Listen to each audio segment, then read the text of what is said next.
వచ్చే సార్వత్రిక ఎన్నికలతో పాటు అసెంబ్లీ ఎన్నికల్లో పోటీ చేసే అభ్యర్థుల జాబితాపై ఏపీ కాంగ్రెస్ కసరత్తు పూర్తి చేసింది. ఇవాళ అభ్యర్థుల తొలి జాబితా విడుదల చేయనున్నారు వైఎస్ షర్మిల. మధ్యాహ్నం 1:30 జాబితా విడుదల చేయనున్నట్లు తెలుస్తోంది. ఇడుపులపాయలో వైఎస్ ఘాట్ వద్ద పూజలు నిర్వహించి అనంతరం అభ్యర్థుల జాబితాను ప్రకటించనున్నారు షర్మిల.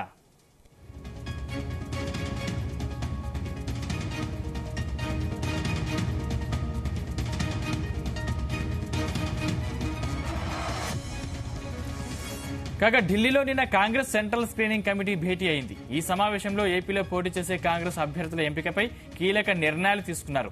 పొత్తుల్లో భాగంగా వామపక్షాలకు సీట్ల కేటాయింపు నేపథ్యంలో కొన్ని స్థానాల్ని పెండింగ్ పెట్టింది కాంగ్రెస్. అనంతరం అనంతపురం, తిరుపతి, నంద్యాల, గుంటూరు, విజయవాడ, కర్నూలు, అమలాపురం, అరకు స్థానాలపై ఇంకా నిర్ణయం తీసుకోలేదని తెలుస్తోంది. కడప లోక్సభ స్థానం నుంచి వైఎస్ షర్మిల పోటీ చేయనున్నట్లు ప్రచారం జరుగుతోంది. రాజమండ్రి లోక్సభ బరిలో గిడుగు రుద్రరాజు, బాపట్ల నుంచి జేడీ శీలం పోటీ చేయనున్నట్లు సమాచారం. ఇక ఏఐసీసీ నేత మాజీ మంత్రి రఘువీరారెడ్డి ఈసారి ఎన్నికల్లో పోటీకి దూరంగా ఉండనున్నట్లు తెలుస్తోంది. మాజీ ఎంపీ పల్లెం రాజు కాకినాడ లోక్సభ స్థానం నుంచి పోటీ చేయనున్నట్లు సమాచారం.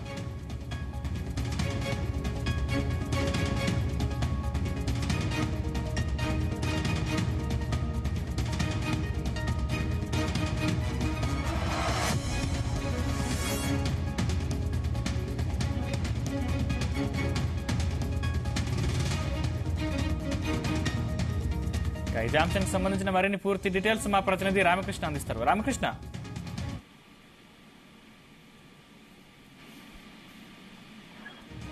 హలో రామకృష్ణ చెప్పండి.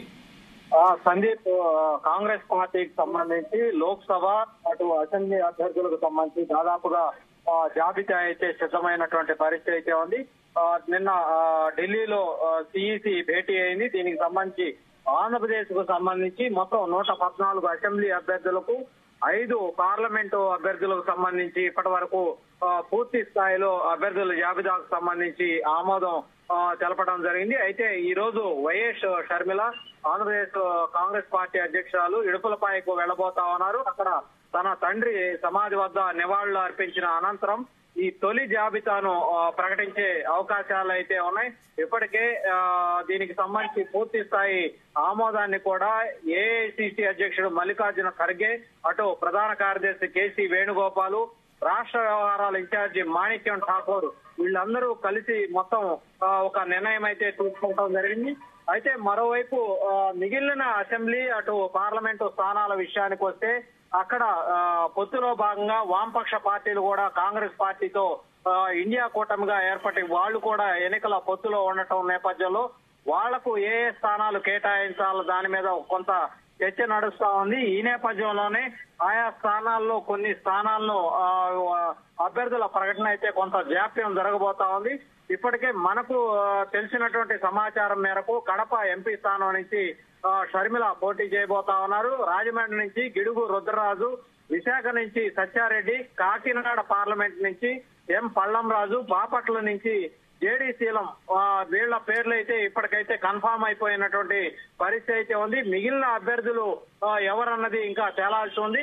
ఇక పిసిసికి సంబంధించి మాజీ అధ్యక్షుడిగా ఉన్నటువంటి రఘువీరారెడ్డి ఈ ఎన్నికల్లో తాను పోటీ చేయబోనని ఇప్పటికే పార్టీ అధిష్టానానికి దృష్టికి తీసుకురావటం జరిగింది. ఆయన ప్రచార బాధ్యతలు మాత్రమే స్వీకరించబోతా ఉన్నారు. రాష్ట్ర వ్యాప్తంగా అన్ని నియోజకవర్గాల్లో కాంగ్రెస్ పార్టీ అభ్యర్థుల గెలుపు కోసం ఆయన ప్రచారం నిర్వహించబోతా ఉన్నారు. ఇక మిగిలి ఉన్నటువంటి నాయకులైతే కూడా వాళ్ళంతా కూడా మాజీ ఎమ్మెల్యేలు కొంతమంది వైఎస్ఆర్ కాంగ్రెస్ పార్టీ నుంచి కాంగ్రెస్ పార్టీలో చేరినటువంటి మాజీ ఎమ్మెల్యేలకు కూడా టికెట్లు ఇవ్వబోతా ఉన్నారు. ఇవాళ మధ్యాహ్నం 1:30 షర్మిల ఈ తొలి జాబితాను ప్రకటించే అవకాశాలు అయితే ఉన్నాయి. Sandeep, right, thank you Ramakrishna.